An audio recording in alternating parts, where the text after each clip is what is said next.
Hello, Pewter people. Scott Reynolds here with another Pewter Pulse. I recently did a Pewter Pulse video on the 5 ways Haason Reddick can help the Bucs defense.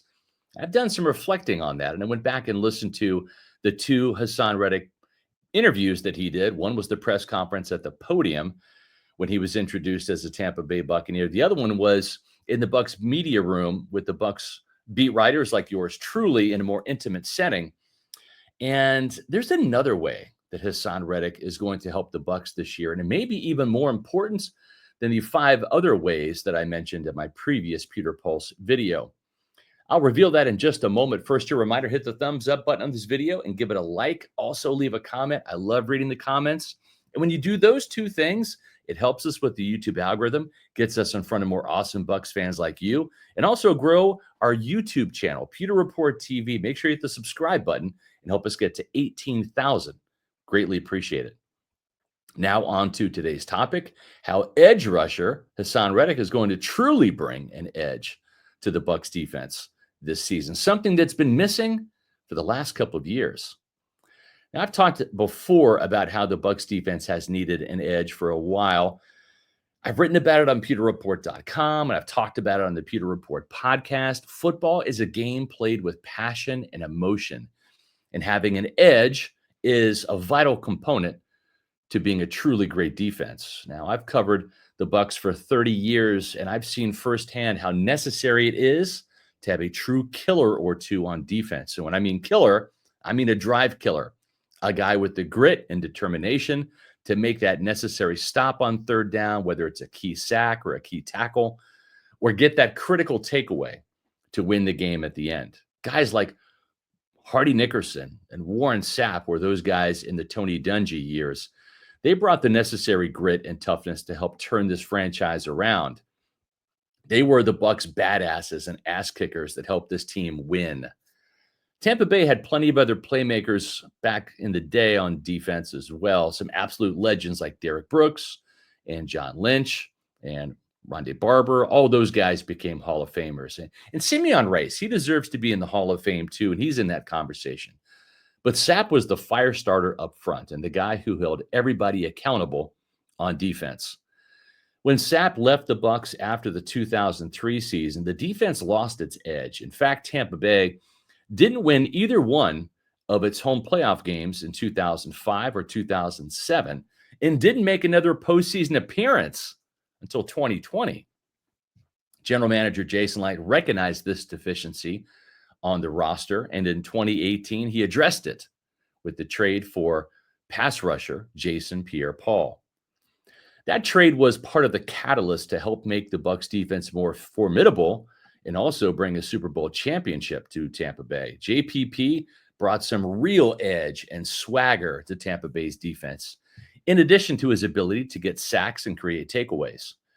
Jason Pierre-Paul was an old school player who learned how to play the game with an edge up in New York from gritty Giants defenders like O.C. Umenyiora, Justin Tuck, and Linval Joseph.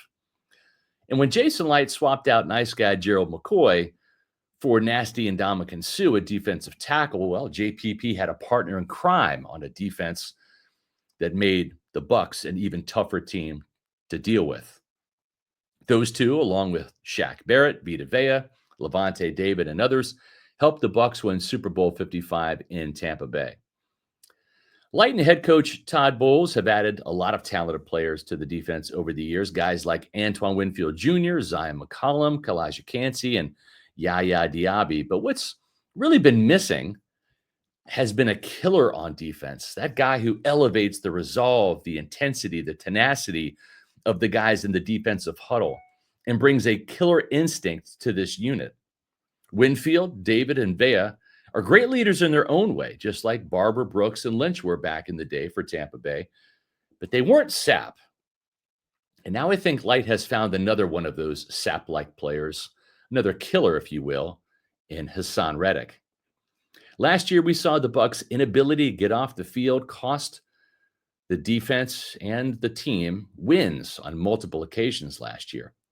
Todd Bowles' unit couldn't stop the Falcons from kicking a game-winning field goal to force overtime in Atlanta, nor could it stop the Falcons from winning in overtime.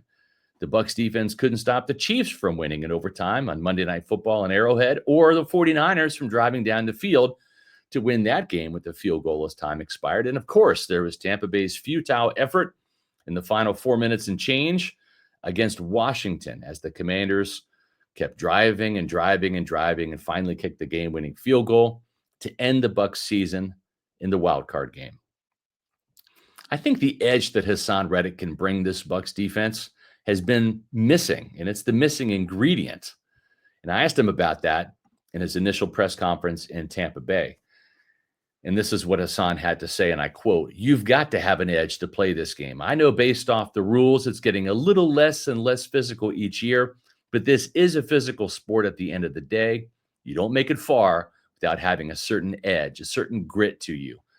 So I definitely plan to bring that here." Haason Reddick got his edge from his tough upbringing. He grew up in Camden, New Jersey, and broke his leg during his senior season in high school. As a result, he was a no-star high school player who had to walk on at Temple, which is located in Philly. That's the school where Todd Bowles went to, and also Bruce Arians coached at. Reddick's mother had to take out a loan to pay for his school and only had enough money for 1 year. So Reddick felt an incredible sense of urgency to earn a scholarship as a freshman. Reddick didn't even play defensive end in high school, so the deck was stacked against him as he had to learn how to play a new position. Yet he dominated in practice, hit the weight room hard, earned a scholarship, and ultimately became an all-conference player and posted 10.5 sacks as a senior. That led to him becoming a first-round pick by Arizona in 2017. What's the old saying? Hard times make hard men. Well, that's exactly what Haason Reddick is. He's Temple tough, as they like to say. His reputation as a double-digit sacker, well, it took a hit last year after a season with the Jets that he called bizarre. I think Haason Reddick is itching not to just cash in on the prove-it year that he has in Tampa Bay this upcoming season, but also restore his reputation as a sack artist, one of the best sackers in the NFL, and also win a Super Bowl. Let's not forget that Haason Reddick was part of that Eagles team that lost to the Chiefs in the Super Bowl back in 2022, 38-35. So there's some unfinished business there. I expect to see a real gritty and determined Haason Reddick suit up for Tampa Bay this season. And he'll bring the edge necessary to make the Bucs defense better too. Well, you can help us become a better YouTube channel, Pewter Report TV, by hitting that subscribe button and also liking our content with the thumbs up button. Do those things. It helps us out tremendously. And if you want more great Bucs video content, well, visit Pewter Report TV. That's where my Pewter Pulse videos are, our Pewter Report podcast, and other awesome videos that you'll love to check out as a Bucs fan. Make sure you follow us on X, Facebook, and Instagram at Pewter Report, and also visit pewterreport.com for all of the free agency and draft coverage that you're going to need to be the most educated Bucs fan around.